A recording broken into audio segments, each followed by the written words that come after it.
ಶ್ರೀ ಗುರುಭ್ಯೋ ನಮಃ. ನಾರಾಯಣಂ ನಮಸ್ಕೃತ್ಯ ನರಂಚೈವ ನರೋತ್ತಮಂ ದೇವೀಂ ಸರಸ್ವತೀಂ ವ್ಯಾಸಂ ತಥೋ ಜಯಮುದೀರಯೇತ್. ಧರ್ಮದೃಢಬದ್ಧಮೂಲಃ ವೇದಸ್ಕಂದಃ ಪುರಾಣಶಾಖಾಢ್ಯಃ ಋತುಕುಸುಮಃ ಮೋಕ್ಷಫಲೋ ಮಧುಸೂದನೋಪಾದಪೂಜಯತಿ. ನೈಮಿಷೇ ನಿಮಿಷಕ್ಷೇತ್ರೇ ಶುನಕಃ ಶೌನಕಾದಯಃ ಸತ್ರಂ ಸ್ವರ್ಗಾಯ ಲೋಕಾಯ ಸಹಸ್ರ ಸಮಮಾಸತ್. ನೈಮಿಷಾರಣ್ಯದಲ್ಲಿ ಎಲ್ಲ ಶೌನಕಾದಿ ಋಷಿಗಳು ಕುಳಿತುಕೊಂಡಿದ್ದಾರೆ. ಅಲ್ಲಿ ಅವರು ಜ್ಞಾನ ಸತ್ರವನ್ನು ಮಾಡ್ತಿದ್ದಾರೆ. ಸತ್ರಂ ಸ್ವರ್ಗಾಯ ಲೋಕಾಯ. ಯಾಗ ಅಂತಂದರೆ ನಾವು ಮಾಡ್ತಕ್ಕಂತಹ ಕಾಮ್ಯ ಕರ್ಮದ ಯಾಗಗಳಲ್ಲ, ಉತ್ತಮ ಲೋಕವನ್ನು ಪಡೀಲಿಕ್ಕೆ ಬೇಕಾಗಿರತಕ್ಕಂತಹ ಜ್ಞಾನ ಕಾರ್ಯ. ಆ ನೈಮಿಷಾರಣ್ಯದಲ್ಲಿ ಭಗವದ್ವಿಷಯಕ ಚಿಂತನೆಗಳು, ಭಗವಂತನ ಮಹಿಮೆಗಳನ್ನು ತಿಳಿದುಕೊಳ್ಳುವ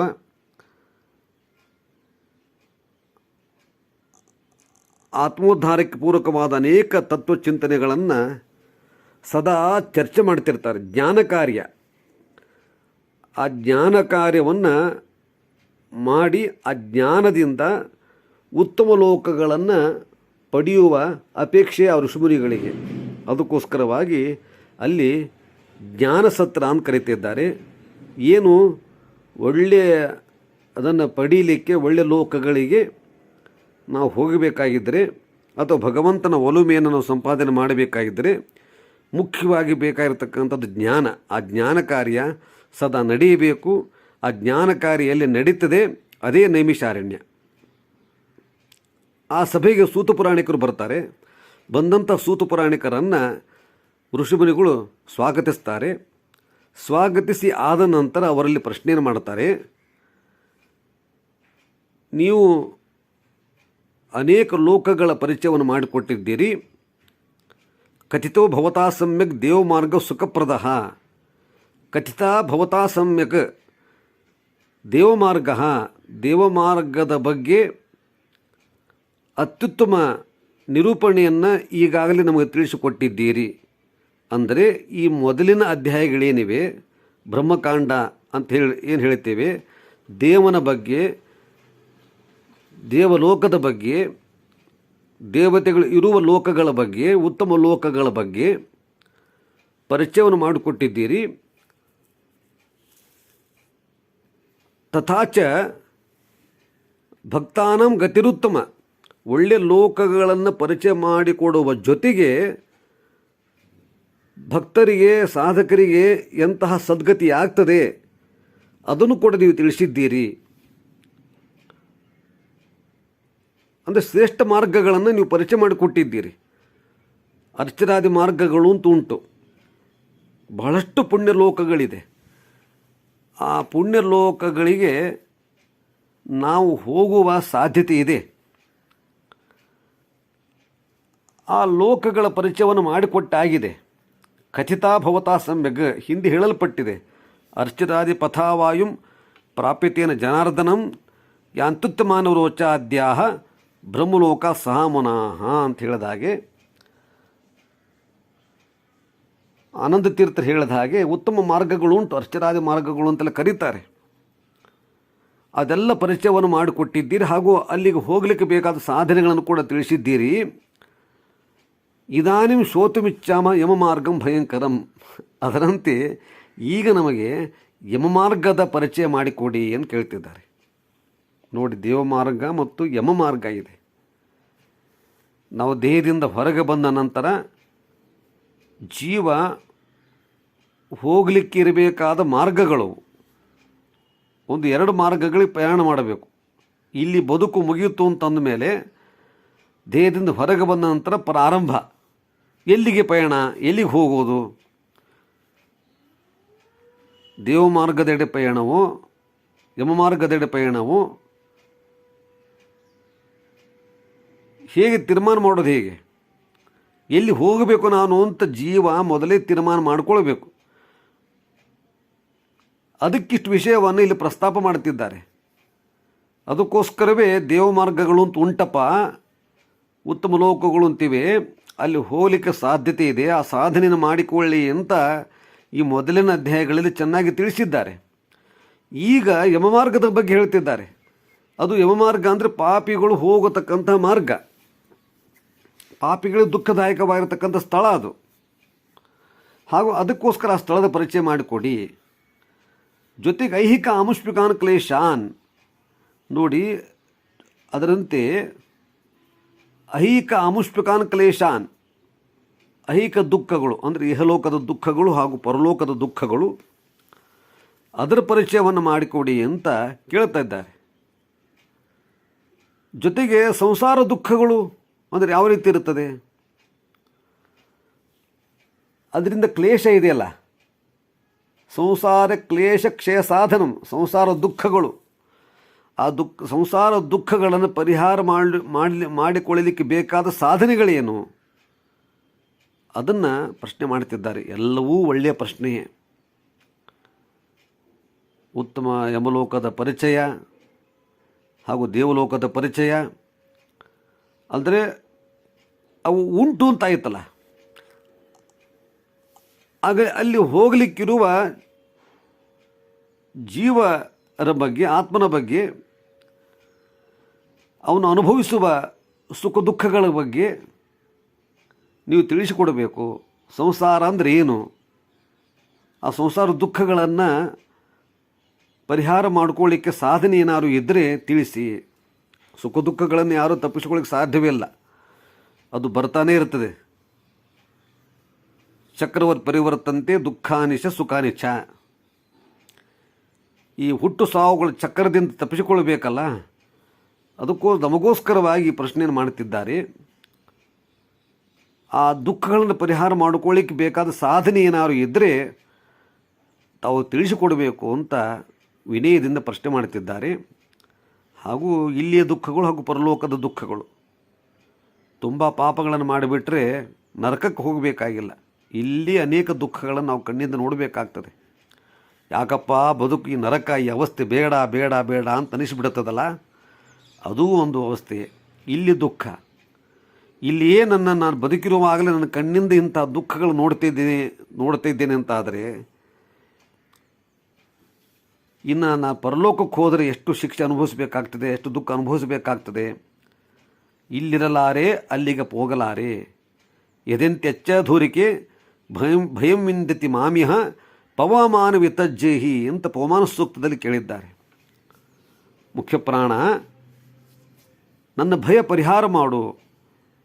ಒಂದು ಇಲ್ಲಿಯ ಭಯ ಹಾಗೂ ಪರಲೋಕದ ಭಯ, ಎರಡನ್ನೂ ಭಯ ಪರಿಹಾರ ಮಾಡುವ ಒಂದು ಶಕ್ತಿ ನಿನಗಿದೆ ಮುಖ್ಯಪ್ರಾಣ. ಆ ಭಯದಿಂದ ನಮ್ಮನ್ನು ಬಿಡುಗಡೆಗೊಳಿಸಿ ನಮ್ಮನ್ನು ಪವಿತ್ರರನ್ನಾಗಿ ಮಾಡು ಅಂತ ಹೇಳಿ ಪವಮಾನ ಸೂಕ್ತದಲ್ಲಿ ಹೇಳಿದ್ದಾರೆ. ಯದಂತಿ ಎಚ್ಚಧೂರಿಕೆ ಭಯಂ ವಿಂದಿತಿ ಮಾಮಿಹ ಪವಮಾನ ವಿತಜ್ಜೇಹಿ. ಹಾಗೆ ಈ ದುಃಖಗಳು ಬರ್ತಾ ಇರುತ್ತಲ್ಲ, ಆ ದುಃಖಗಳನ್ನು ಪರಿಹಾರ ಮಾಡಿಕೊಳ್ಳುವ ಸಾಧ್ಯತೆ ಇದೆ ಅಂತೆ. ಅದನ್ನು ಹೇಳಿ ಅಂತ ಋಷಿಗಳು ಪ್ರಶ್ನೆಯನ್ನು ಮಾಡ್ತಿದ್ದಾರೆ ಸೂತಪುರಾಣಿಕರಲ್ಲಿ. ಸಂದೇಹಚ್ಛೇದನಾಯವಹ, ಅನೇಕ ಸಂಶಯಗಳು ಉಂಟು ನಮಗೆ, ಆ ಎಲ್ಲ ಸಂಶಯವನ್ನು ಪರಿಹಾರ ಮಾಡುವ ಸಲುವಾಗಿ ತಾವು ಇದೆಲ್ಲ ಪರಿಚಯ ಮಾಡಿಕೊಡಬೇಕು. ಯಾವ ಪರಿಚಯ? ಯಮಲೋಕ, ಯಮಲೋಕದ ಮಾರ್ಗಗಳು ಹಾಗೂ ಅಲ್ಲಿ ಹೋಗುವ ಜೀವರು ಹಾಗೂ ಸಂಸಾರದ ಸಮಸ್ಯೆಗಳು, ಆ ದುಃಖಗಳನ್ನು ಪರಿಹಾರ ಮಾಡಲಿಕ್ಕೆ ಬೇಕಾಗಿರತಕ್ಕಂತಹ ಒಂದು ವ್ಯವಸ್ಥೆ ಅದೇನಿದ್ರೂ ಕೂಡ ತಾವು ತಿಳಿಸಬೇಕು ಅಂತ ಹೇಳ್ತಿದ್ದಾರೆ. ಅದಕ್ಕೆ ಸೂತಪುರಾಣಿಕರು ಯಥಾಶ್ರೀ ವಿಷ್ಣುನಾ ಪ್ರೋಕ್ತು ವೈನಿತೇಯಾಯ ಪೃಚ್ಛತೆ, ನೀವೇನು ಪ್ರಶ್ನೆ ಮಾಡಿದ್ದೀರಲ್ಲ ಇದೇ ಪ್ರಶ್ನೆಯನ್ನು ಗರುಡದೇವರು ಭಗವಂತನ ಬಳಿ ಮಾಡಿದ್ದಾರೆ. ಆ ಗರುಡದೇವರಿಗೆ ಭಗವಂತ ಏನು ಉತ್ತರವನ್ನು ಕೊಟ್ಟಿದ್ದಾನೋ ಅದೇ ಉತ್ತರವನ್ನು ನಿಮ್ಮ ಸಂದೇಹ ಪರಿಹಾರಕ್ಕಾಗಿ ನಾನು ಹೇಳ್ತೀನಿ ಅಂತ ಮುಂದೆ ಸೂತಪುರಾಣಿಕರು ಗರುಡ ಮತ್ತು ಭಗವಂತನ ನಡುವೆ ನಡೆದಿರ್ತಕ್ಕಂಥ ಸಂವಾದವನ್ನು ಹೇಳ್ತಾ ಹೋಗ್ತಾರೆ. ಗರುಡು ವಾಚ, ಗರುಡದೇವರು ವೈಕುಂಠಕ್ಕೆ ಬಂದಿದ್ದಾರೆ. ವೈಕುಂಠದಲ್ಲಿ ಇರತಕ್ಕಂಥ ಭಗವಂತನ ನಮಸ್ಕಾರ ಮಾಡಿ ಅತ್ಯಂತ ಭಕ್ತಿಭಾವದಿಂದ ವಿನಯದಿಂದ ಅವರನ್ನು ಭಗವಂತನ ನಮಸ್ಕರಿಸಿ ಪ್ರಶ್ನೆಯನ್ನು ಮಾಡ್ತಾನೆ ಭಗವಂತ. ಈ ಮೊದಲು ಕಥಿತೋ ಭವತಾ ಸಮ್ಯಕ್ ದೇವಮಾರ್ಗೋ ಸುಖಪ್ರದಃ, ಈ ಹಿಂದೆ ನನಗೆ ಎಲ್ಲ ಲೋಕಗಳ ಪರಿಚಯವನ್ನು ಮಾಡಿಕೊಟ್ಟಿದ್ದೀಯಪ್ಪ, ಹಾಗೂ ಭಕ್ತರಿಗೆ ಎಂತಹ ಸದ್ಗತಿ ಆಗ್ತದೆ ಅನ್ನೋದನ್ನು ಕೂಡ ನೀನು ತಿಳಿಸಿದ್ದೀರಿ. ಕಥಿತಾ ಭವತಾ ಸಮ್ಯಕ್, ಚೆನ್ನಾಗಿ ಹೇಳಿದ್ದಿ ಅಂತರ್ಥ. ಈ ಮೊದಲಿನ ಅಧ್ಯಾಯಗಳಲ್ಲಿ ಅನೇಕ ವಿಷಯಗಳನ್ನು ಭಕ್ತರು ಸಾಧಕರು ಪಡೆಯಬಹುದಾದ ಅತ್ಯಂತ ಉತ್ತಮ ಲೋಕಗಳ ಪರಿಚಯವನ್ನು ಮಾಡಿಕೊಟ್ಟಿದ್ದಿ, ಹಾಗೂ ಅಲ್ಲಿ ಹೋಗುವವರ ಸಾಧನೆ ಯಾವ ಮಟ್ಟದ್ದಿರುತ್ತದೆ ಮತ್ತು ಎಂತಹ ಸಾಧನೆ ಬೇಕಾಗ್ತದೆ ಎನ್ನುವುದನ್ನು ಚೆನ್ನಾಗಿ ತಿಳಿಸಿಕೊಟ್ಟಿದ್ದಿ. ಎಲ್ಲ ಲೋಕಗಳ ಪರಿಚಯ ಮಾಡಿಕೊಟ್ಟಿದ್ದಿ, ಹಾಗೂ ಅಲ್ಲಲ್ಲಿ ಇರುವ ಆಯಾ ಸುಜೀವರ ಸಾಧಕರ ಪರಿಚಯವನ್ನು ಮಾಡಿಕೊಟ್ಟಿದ್ದಿ. ಹಾಗೆ ಎಲ್ಲ ಲೋಕಗಳ ಪರಿಚಯದ ಜೊತೆಗೆ ಯಮಲೋಕದ ಪರಿಚಯವನ್ನು ಮಾಡಿಕೊಡು ಅಂತ ಗರುಡದೇವರು ಕೇಳುತ್ತಿದ್ದಾರೆ.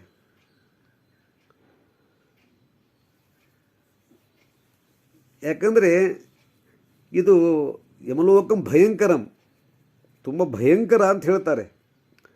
ಅದರ ಇಷ್ಟೇ ಅಂತ ಹೇಳಿಕ್ಕೆ ಸಾಧ್ಯ ಇಲ್ಲ. ಬಹಳಷ್ಟು ದುಃಖಗಳು ಉಂಟು, ಬಹಳಷ್ಟು ಅನರ್ಥಗಳು ಉಂಟು ಆ ಮಾರ್ಗದಲ್ಲಿ. ಭಯಂಕರ ಸುದುರ್ಗಮಂ, ಆ ಯಮಲೋಕದ ಯಮಮಾರ್ಗದ ಪರಿಚಯವನ್ನು ಮಾಡಿಕೊಡು. ತದ್ಭಕ್ತಿಮುಖಾನಂ ತತ್ರೇವ ಗಮನಶ್ರುತಂ, ಗರುಡದೇವರು ಹೇಳ್ತಾರೆ, ಭಗವಂತ ನಿನ್ನಿಂದ ಸಂಪೂರ್ಣ ವಿಮುಖನಾದವರು ಎಲ್ಲರೂ ಕೂಡ ಅಲ್ಲಿಗೆ ಹೋಗ್ತಾರೆ. ಅಂದರೆ ಯಮಮಾರ್ಗದಲ್ಲೇ ಪಯಣಿಸಿ ನರಕಗಳಿಗೆ ಹೋಗಿ ಅನೇಕ ಶಿಕ್ಷೆಗಳನ್ನು ಅನುಭವಿಸ್ತಾರೆ ಅಂತ ನಾನು ಕೇಳಿದ್ದೇನೆ. ತ್ವದ್ಭಕ್ತಿ ಮುಖಾನ, ನಿನ್ನಲ್ಲಿ ಭಕ್ತಿ ಮಾಡದೇ ಇರತಕ್ಕಂಥವರು. ಭಕ್ತಿ ಅಂತಂದರೆ ಕೇವಲ ದೇವರ ಪೂಜೆ ಜಪ ಅಂತಷ್ಟೇ ಅಲ್ಲ. ಭಕ್ತಿ ಅಂತ ಪ್ರೀತಿ, ಭಗವಂತನಿಗೆ ಪ್ರೀತಿಯಾಗುವ, ಭಗವಂತನಿಗೆ ಸಂತೋಷವನ್ನು ಉಂಟು ಮಾಡುವ ಯಾವುದೇ ಕಾರ್ಯವನ್ನು ಮಾಡದೆ ಕೇವಲ ಕುಟುಂಬ ಪೋಷಣೆಯಲ್ಲೇ ಕುಟುಂಬಧರನಾಗಿ ಕಾಲವನ್ನು ಕಳೆದ ವ್ಯಕ್ತಿಗಳು, ಸ್ವಾರ್ಥದಿಂದ ಬದುಕಿದವರು, ಜೀವನ ನಡೆಸಿದವರು, ನೀಚ ಕರ್ಮಗಳನ್ನು ಮಾಡಿ ನರಕಕ್ಕೆ ಹೋಗ್ತಾರೆ ಅಂತ ನಾನು ಕೇಳಿದ್ದೇನೆ.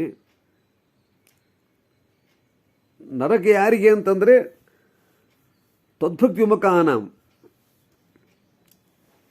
ನಿನ್ನಿಂದ ಸಂಪೂರ್ಣ ದೂರ ಆದವರಿಗೆ ಯಮಲೋಕ ಅಂತ ನಾನು ಕೇಳಿದ್ದೇನೆ. ತತ್ರೈವ, ಅವರೆಲ್ಲರೂ ಕೂಡ ಅಲ್ಲಿಗೆ ಹೋಗ್ತಾರೆ ಮತ್ತಕ್ಕಂಥ ವಿಷಯವನ್ನು ನಾನು ಕೇಳಿದ್ದೇನೆ. ತತ್ರೈವ ಅಂದರೆ ಕಂಪಲ್ಸರಿ ಪಾಪಕರ್ಮಗಳನ್ನು ಮಾಡಿ ತಪ್ಪಿಸಿಕೊಳ್ಳಿಕ್ಕೆ ಸಾಧ್ಯವೇ ಇಲ್ಲ.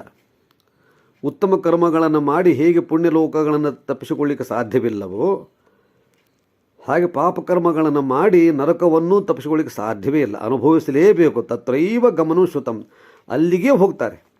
ನಾನಾಯಿತು, ತಾನು, ತನ್ನದು, ಸ್ವಾರ್ಥ, ಅಹಂಕಾರ, ನನ್ನಿಂದಾಯಿತು, ಎಲ್ಲ ನಾನೇ ಮಾಡಿದೆ, ನಾನಾಯಿತು, ನನ್ನ ಬದುಕಾಯಿತು, ನನ್ನ ಪ್ರಯತ್ನದಿಂದ ಎಲ್ಲವೂ ಕೂಡ ನಡೆದಿದೆ, ಭಗವಂತನ ಯಾಕೆ ಮಧ್ಯಕ್ಕೆ ನೀವು ತರ್ತೀರಿ ಅಂತ ಅಹಂಕಾರದಿಂದ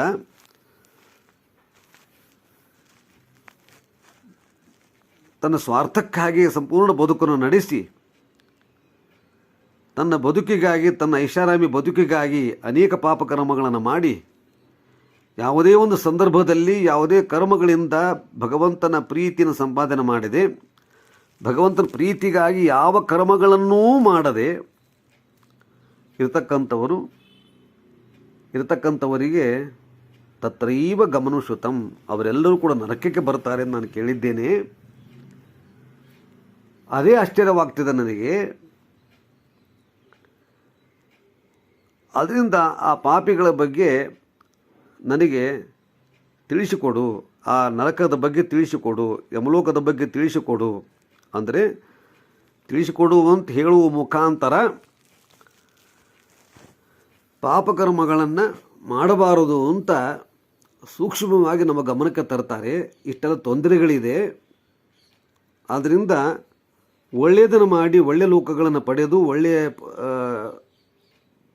ಕುಟುಂಬದಲ್ಲಿ ಪುನಃ ಜನ್ಮ ತಳೆದು ಮತ್ತಷ್ಟು ಸಾಧನೆಗಳನ್ನು ಮಾಡಿ ಮತ್ತಷ್ಟು ಒಳ್ಳೆಯ ಜನ್ಮಗಳನ್ನು ಪಡಿತಾ ಹೋಗುವುದು ಆತ್ಮೋದ್ಧಾರ ಅಂತ ಕರೆಸಿಕೊಳ್ತದೆ. ಈ ಆತ್ಮೋದ್ಧಾರಕ್ಕೆ ಪೂರಕವಾದ ಪ್ರಶ್ನೆಯನ್ನು ಗರುಡದೇವರು ಮಾಡುತ್ತಿದ್ದಾರೆ. ಏನಿದೆ ಅಂತ ಗೊತ್ತಾದರೆ ಅವರು ಸ್ವಲ್ಪ ಕೆಟ್ಟ ಕರ್ಮಗಳನ್ನು ಮಾಡದೆ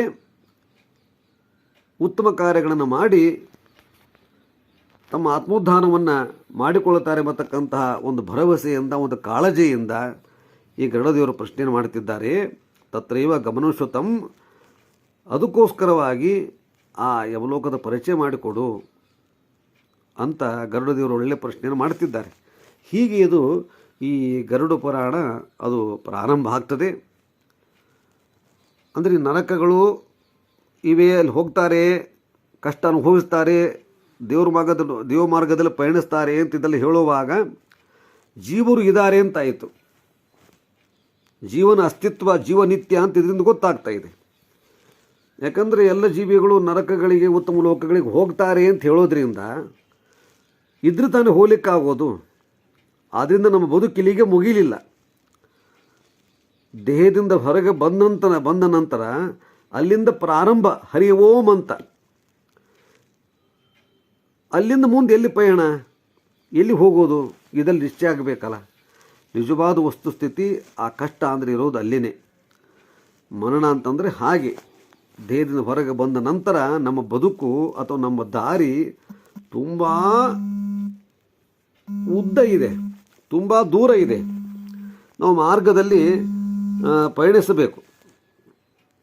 ಆದ್ದರಿಂದ ಆ ಮಾರ್ಗಗಳ ಪರಿಚಯ ಮಾಡಿಕೊಡಿ ಅಂತ ಕೇಳಿದ್ರಿಂದ ಇದರಿಂದ ಅರ್ಥ ಗೊತ್ತಾಗ್ತದೆ.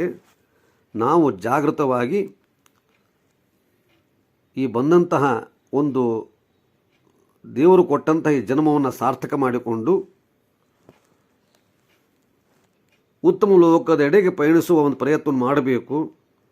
ಆ ಪಯಣಿಸಲಿಕ್ಕೆ ಬೇಕಾದ ವಿಷಯವನ್ನು ಈ ಗರುಡ ಪುರಾಣ ಕೊಡ್ತದೆ ಅಂತ ಹೇಳ್ತಾ, ಸೋದೆ ಮಠದ ಶ್ರೀ ವಿಶ್ವವಲ್ಲಭ ತೀರ್ಥ ಶ್ರೀಪಾದರು ಈ ವ್ಯವಸ್ಥೆಯನ್ನು ಮಾಡಿದ್ದಾರೆ.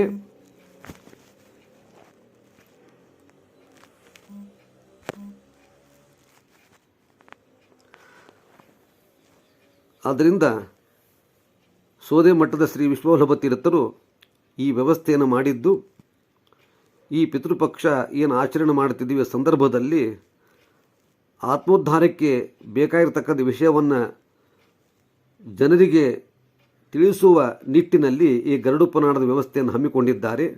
ಸಾಧ್ಯವಾದಷ್ಟು ಮಟ್ಟಿಗೆ ನಾನು ಪ್ರಯತ್ನ ಮಾಡುತ್ತೇನೆ. ಸಮಯದ ಅಭಾವದಿಂದ ಸ್ವಲ್ಪ ಮಟ್ಟಿಗೆ ಮಾತ್ರ ತಿಳಿಸುವ ಪ್ರಯತ್ನ ಮಾಡ್ತಿದ್ದೇನೆ. ಮತ್ತಷ್ಟು ವಿಚಾರಗಳನ್ನು ಮತ್ತು ಮುಂದಿನ ಭಾಗದಲ್ಲಿ ನೋಡುವ ಪ್ರಯತ್ನವನ್ನು ಮಾಡುವ ಅಂತ ಹೇಳ್ತಾ, ಇದರ ಒಳಗಿನ ವಿಷಯವನ್ನು ನಾವು ಗಂಭೀರವಾಗಿ ತೆಗೆದುಕೊಂಡಾಗ ಮಾತ್ರ ಇದರ ಮೇಲೆ ಆಪ್ಯಾಯಮಾನವಾಗುತ್ತೆ.